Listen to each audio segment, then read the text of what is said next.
What's going on, guys? I'm Tatiana and welcome back to my YouTube channel. If you guys haven't had a chance yet, please make sure that you subscribe, and if you find value in this video, please give me a thumbs up.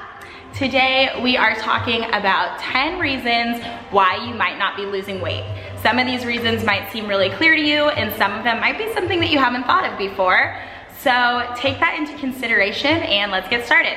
So the first reason that you might feel like you're in the gym killing it, you're trying to follow your diet, you're doing all these different things, but you're not quite seeing the results that you are hoping to see.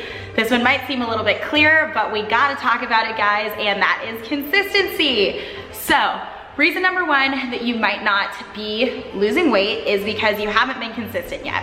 So consistency might be that you are new to working out and eating right, and you're expecting to look however your Fitspo looks in this short amount of time, but you really haven't given it enough time for your body to start to adapt and for your metabolism to start to speed up and start working fluidly how ideally it would be working for you. So what am I saying to you guys? I am saying don't rush it. It's gonna happen if you're doing the things that you're supposed to be doing, as long as you don't have any sort of hormonal imbalances or anything like that, or medical conditions. It will happen for you, but you need to give it some time. And something that's really interesting that I talk about with my clients is it's really funny when you get into a fitness routine how you see results so quickly and you also see them so slowly at the same time.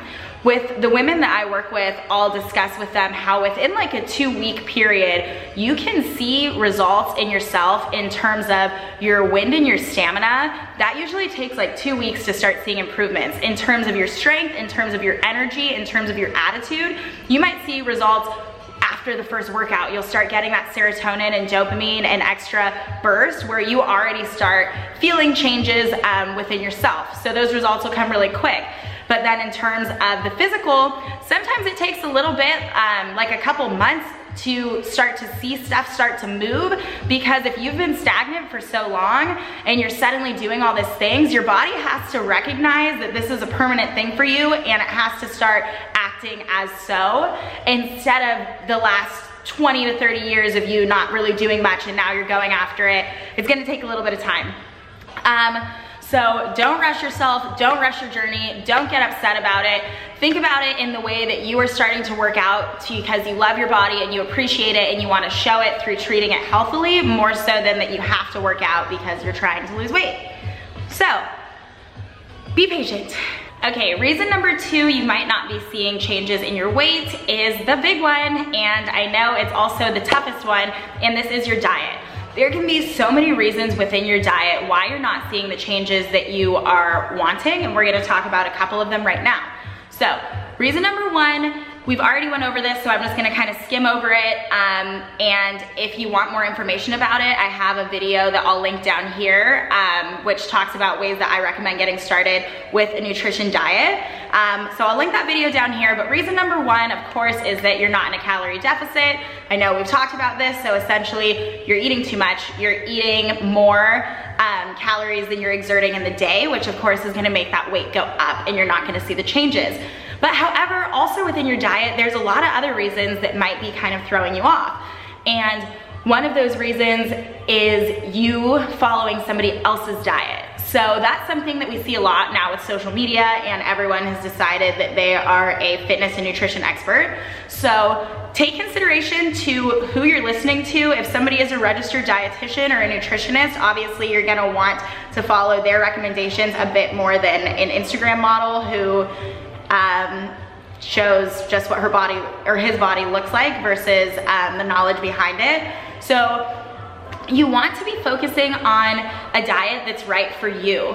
Different ones are gonna affect people differently, so if you find someone else's diet and start trying to follow that one to a T, they might have more muscle than you, they might be doing more workouts than you, there's things that come down to certain ethnicities, your blood type, for what things might want to favor. So you really want to try to find the diet that's right for you and not try to follow somebody else's, because you want to find something that you can stick to. You want to find one that you can make a lifestyle versus one that's just going to help you get that minus 10 pounds in 10 days or whatever it's promising you. The reason is because these are fad diets. When you follow a fad diet and then you stop following that fad diet, most people in general gain all the weight back. which would create a yo-yo effect. And of course, if you are yo-yoing, that's gonna take a toll on not just your body, but also your mental state.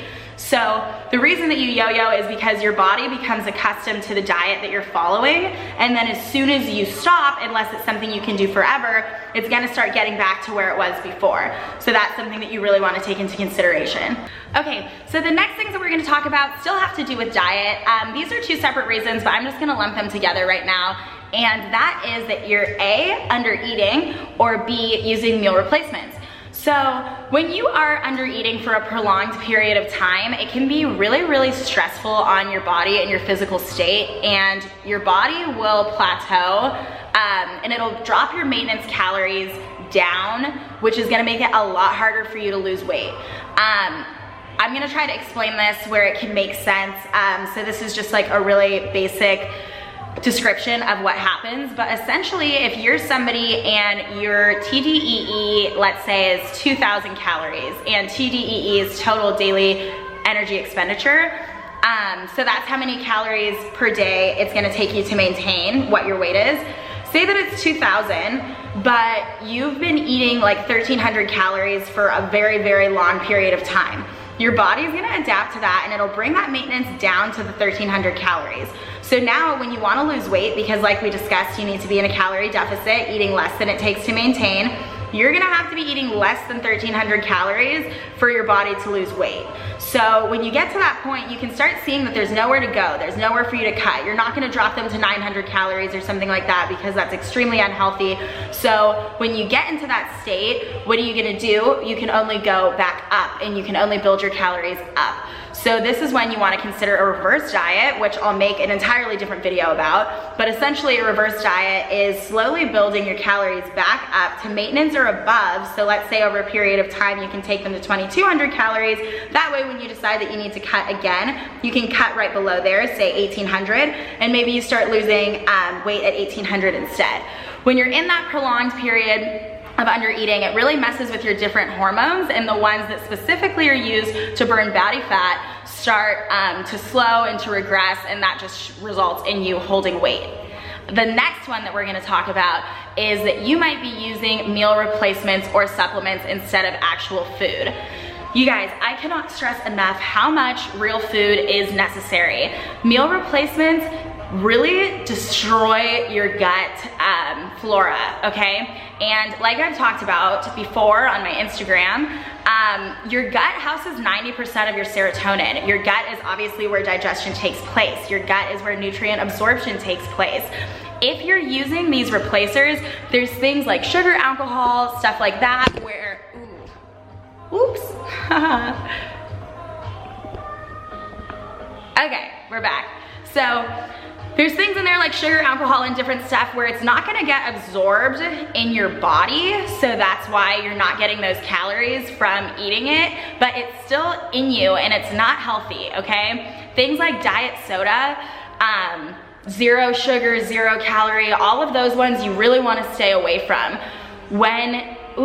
There was a test done in France that was on, it was something like 70,000 women. This is a peer-reviewed study, so it's like very legit, and they followed these women for a period of 2 years, and they were only drinking diet soda, and every single one of their bellies expanded more than when they were doing the regular. This is because our body doesn't know how to process those kind of chemicals properly, and it really ends up backfiring. It makes you bloated, it makes you start having different digestive issues, and then it just spirals into a whole span of issues. So as a rule of thumb, if it's processed and it comes in a box, you really, really wanna limit it and kind of steer clear of it. If it's something that grows from the earth, if it's something that is organic, if it's something that your ancestors have eaten for years, that's kind of where you wanna live and the kind of foods that you wanna focus on. Okay, the next point that we're gonna focus on is exercise. Obviously, we know if we're trying to see some changes in our physique, it needs to be a beautiful marriage between diet and exercise. And there could be there are a number of reasons why the way you're exercising isn't resulting in weight loss for you. Thing number one could be that you're over-exercising. When you're over-exercising, you're making your body too fatigued, which can also lead to plateaus because of the negative shift in your hormones. When you give your body what it needs, it really starts responding for you. And if you're really stressing it out that much, it's gonna start holding once again because of that sort of fight or flight feeling that it's going to have from it being pushed out of a flow state. So another reason when it comes to your exercise that you might be holding on to weight is because you're not incorporating resistance training. So resistance training is weighted training, and I know that by now most of us have seen that the weighted training for women is not gonna make you bulky, it's not gonna make you a huge muscular person because you just don't have the same hormones as men. You're not gonna have a ton of testosterone that's gonna make you become hugely ripped like the bodybuilders that I'm sure most people are thinking of when they start thinking about lifting weights. And for the average person, you're just never gonna look like that, so you don't have to worry about it. But what resistance training does do is help you build or maintain muscle. The more muscle that you have on your body, the more calories you're gonna burn at rest. So if you have me that's 130 pounds, and I have a friend who is also 130 pounds, but I am 17% body fat and my friend is 30% body fat, sitting here recording this video, I'm gonna be burning more calories than she is if she was sitting next to me, just because I have more muscle. So if I'm burning more calories throughout the day at rest, doing any activity, of course I'm gonna be able to eat more food without gaining weight. So that's one positive. Muscles are the most metabolic system, the most metabolic tissue on our body, which means that they are helping us burn and burn. So you really just want to take that into consideration, that to build muscle or to maintain muscle, you need to be adding resistance training. It's also gonna help spike those other hormones that will help you burn body fat as well. The next reason that we're gonna discuss that you might not be seeing the changes that you want is that you're not eating enough protein in your diet. So okay, let's start that again. Okay, so the next reason that you might not be seeing the changes that you hope for is that you're not getting enough protein in your diet. I can't stress enough how important protein is when you are trying to lose weight. So most people in general recommend a 1-to-1 ratio in a weight loss diet from grams of protein to pounds of body weight. So like I said, I'm 130, so I'd wanna eat 130 grams of protein a day. And that's just gonna make it where you know that you're maintaining your muscle and your body's getting what it needs. So our body, our muscles are the most metabolic tissue, as we discussed. So the more muscle you have, the more calories you're burning. Your muscles are made out of protein. So that's why you need to be eating the protein to restore what you're doing in the gym. When you're in the gym working out, you are physically breaking down your muscle fibers to rebuild them stronger. In order to rebuild them, they need to be replenished with protein because they're made out of protein. Along with that, protein, when you eat it, also takes the most calories to break down and to digest than any other macronutrient like fats or carbs or any other substance of that sort. So you really want to make sure that you're incorporating protein in your diet so that your muscles also aren't pulling it from other areas and diminishing your progress. Another reason that you might be holding weight is going to be stress. So this one is a vicious cycle, I would say, because if you're somebody who's stressed out that you're gaining weight or that you're not losing weight, that's gonna make it really rough because you just get into that cycle of I'm stressed because of my weight and then I'm holding weight because I'm stressed. So when you are stressing, different hormones in the body spike, such as cortisol, which is the hormone responsible for belly fat. There's a series of things that will affect you when you're in that stress state that's gonna hinder your weight loss and your progress. So if this is you, you might want to step back for a little bit and work on your mental state and just get yourself into a more positive mental environment to start to reach your goals. I know that's easier said than done, but of course there's things that can help you, like getting out in nature, doing some grounding, like breath work class, yoga, meditation, just trying to really get your mind into a positive environment where you can just release that weight that's holding on to you. The next reason that we're gonna discuss that you might be holding on to weight is that you might be having a medical condition. I know that this is one that is more unfortunate, it's a little bit harder to work with, but that is the case for some people. When I start training any of my clients, if they have been really working hard or they have been under eating or a series of other things, I always recommend that they go to a medical professional and get some things checked just to make sure that they're all set and ready to go. Some things that you might want to consider is if there's any sort of issue with your thyroid. And there is certain things that can happen when you actually have an obesity disorder, not just that you're obese, but you have hormones in your stomach that signal if you're hungry or not, leptin and ghrelin that could be a little bit skewed, signaling that you're always hungry. You might have insulin resistance. There's a series of other things, and if that is you, you definitely want to talk to a medical professional, and it's gonna make this process so much easier for you. Another factor to consider in your weight loss journey is going to be sleep. You really wanna be aiming for 7.5 to 8 hours of sleep a night. This is one that I struggle with bad. I've never been good at sleeping ever since I was little. I actually take prescription sleeping pills still currently because my mind just goes crazy, which I'm sure is the case for a lot of people. But when you are under sleeping by a lot, this also spikes cortisol, which is the hormone that we talked about earlier when we were talking about stress. And that spike in cortisol responds by storing more fat. Also, when you're sleeping, there's studies that show that your willpower is a lot stronger, so you start to make better decisions throughout the day when it comes to your food, when it comes to making sure you're getting in the gym, when it comes to any decision, your willpower is a lot stronger when you're getting an efficient amount of sleep.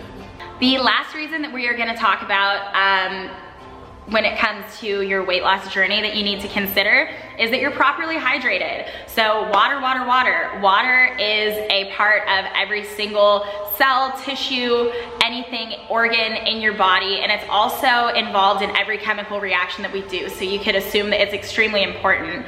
There was a study done that showed that 20 to 34% of people burned more calories in an 1.5-hour time span if they were properly hydrated versus if they weren't.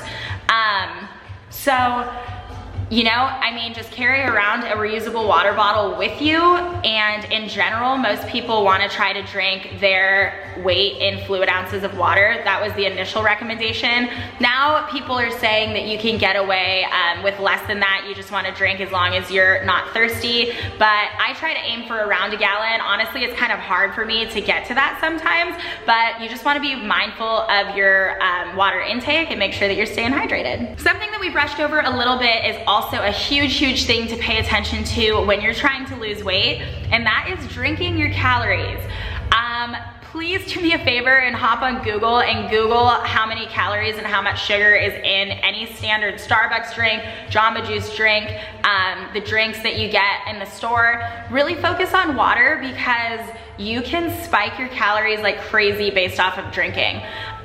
In the beginning, as we discussed in another video, I try to have my clients track their food, all of it, for at least a month just to see what they're getting on a normal day basis, because most people really underestimate what they are consuming. And on the weekends, so many of my clients, like we actually think it's comical, have gone over 2,000 calories above what they should be eating because of drinking, not because of extra food. I'm not saying not to drink. I enjoy my spicy margaritas as much as the next person, but you definitely can skew your weight when you're doing that. Something that I've discussed with people before is pretend that I am supposed to eat 1,700 calories a day. Every single day, Monday, Tuesday, Wednesday, Thursday, but if I ate 1,700 calories, at the end of the week, my average is gonna be 1,700 calories. So a lot of times people will come to me and be like, oh, but I'm only eating 1,500 calories. So say Monday through Thursday, they are in fact eating 1,500 calories. That's less than what we think.